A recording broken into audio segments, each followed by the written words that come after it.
On Saturday evening, a 13-year-old child was murdered, and an 11-year-old child and a 21-year-old young man were shot on their way home from football tryouts.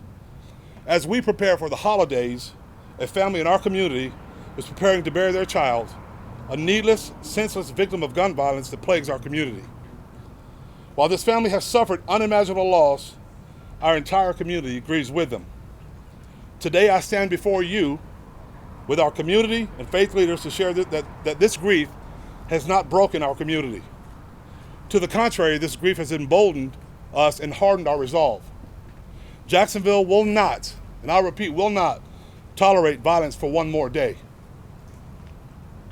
These leaders stand hand in hand with you, the people of Jacksonville, to end this poison that threatens our safety, our children's safety. To those responsible for this terrible act, know this: we will not rest, we will not tire, and we won't waver. All our agencies' resources are being mobilized to stop you from hurting anyone else in our community. You will be held accountable.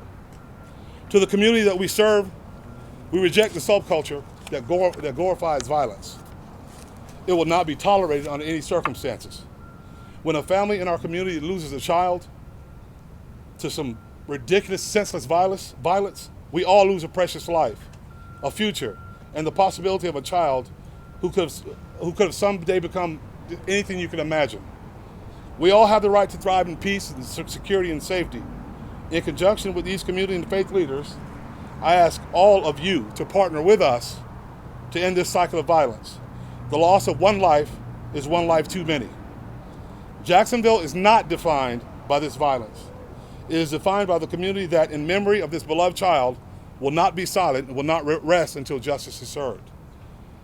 We've added an additional 420 man-hours to what we're doing to focus on this issue.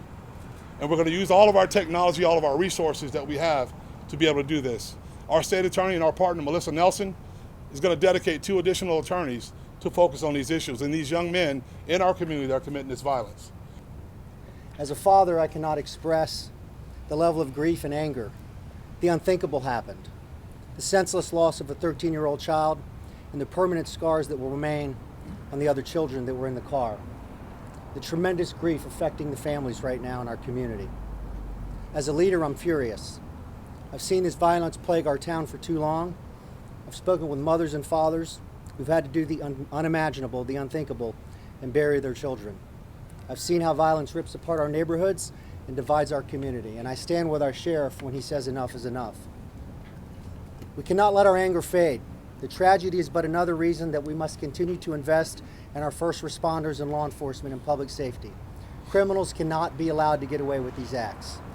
As Sheriff Waters said, the Sheriff's Office will be mobilizing all of its resources to hold these people accountable, and I'm proud to stand here today saying the city will continue to invest and partner in the efforts with our sheriff and our state attorney. I'll continue to support the Sheriff's Office and law enforcement that work tirelessly to keep this community safe. To the families affected by this weekend's violence, please know your city sees you. We will not rest until the people responsible are held accountable.